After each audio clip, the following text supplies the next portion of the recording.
Good day and welcome back to my channel. So it's been a long while since my last update on this thing, so I will catch up on where I am. I really haven't gone much further than where we were. I really just started finishing up the unified painting and then did the first wave of weathering. So what I've done, as it's kind of obvious from where we were, is I finished putting, finishing up the details, finished up the cockpit, finished up putting on the top. Now, I think I forgot to take pictures of the actual cockpit in place, but I've done the cockpit, excuse me, and I've, finished up putting the canopy glass together, sealed it off.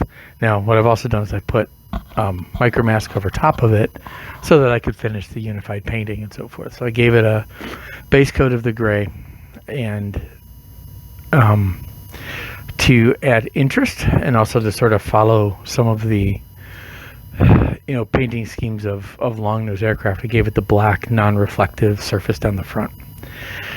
And then I had a choice as to whether or not I was going to follow the look of aircraft for military, or if I was going to follow the concept of the Xwing. And so I've kind of gone down both routes. I think of what I'm going to do is I'm going to give this the basic dirty aircraft look, which is kind of where it's 3/4 of the way at now, and take it a step further and chip the heck out of it and just treat it like the X-Wings, where the X-Wing, the Rebel X-Wing fighters are all beat up and bashed and battered. I probably won't chip it as much as an X-Wing would have been, or as the X-Wings are in the movies and so forth.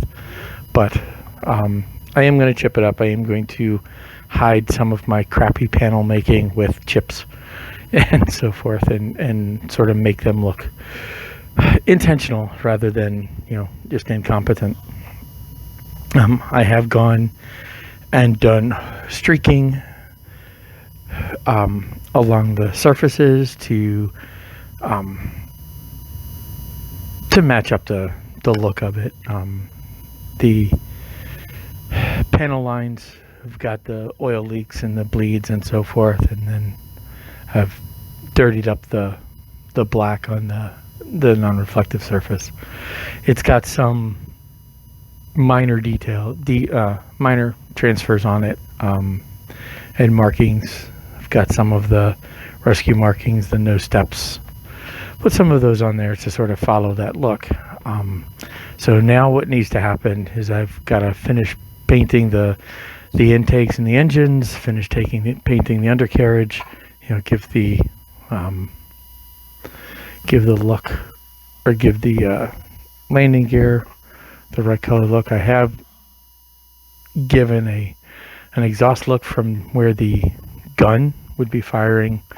Got to finish detail painting that, so that's the next step. Finish detail painting those parts and then go back and do the chipping. So that's next up, and I will go ahead and do that, and then I will come back and I will pick this up and continue where I am. So hold on. And so through the miracle of modern technology and video editing, we are done. I've gone ahead, I'm basically at the finish point. I've gone ahead and done the it's what I'm looking for, chipping. There we go. So the chipping and the streaking and everything based on the looks of an X-Wing fighter. I really didn't follow the layout of a aircraft as much. I mean, airplanes aren't going to get all chipped up and knocked around as much as this one is, but so I treated it sort of a hybrid, which it is, and gave it streaking and chipping and so forth around here, the leading edge of the wings, streaks at what seemed to be logical spots on the wings and the fuselage. We went through, we did weathering on the back, took it through there. We have our missiles mounted. And this was a nice learning curve. So we have, see if I can get this to focus on the missile. There we go. So they're focused on the missile there. And then we'll go back to the pilot. Overall, you know, it was fun. It is the angle is greater than the one in the picture, but it did, you know, this is it looks a little better to my eye, I guess, than the original. The the landing gear is as it is. We've given the, come on, get back there. We've given our front nose scoring marks and dirt marks from the cannon. And there we go. So that was, this was an entertaining little adventure. It is now done. I will put it up on my shelf next to the Hala fighter, which is the the precursor to the Viper. This was fun to do. Was all, I mean, you've seen everything that I've done as I've carried through this whole thing. It was an entertaining experience. I wouldn't do it again. I'm not as enamored of the subject, I guess, as let's go ahead and see if we can get a better look here. I'm not as enamored of the subject as I was of the Viper precursor, the Caprica fighter. This was just something sort of neat to do, and I won't say it was a dare, but it was just one of those, hey, could you? So I figured I would try to give it a shot and see if I could. And, well, it's okay. Anyway, there we are. This is the X-10, Xwing, A-10 fighter based on the image that we've seen at the beginning of like every other video. So, and I will now move on to whatever my next project ends up being. But I hope that this whole series ends up, if nothing else, entertained you. But sort of showed the thought process and the building process that I go through when it comes to actually scratch building and custom building a kit.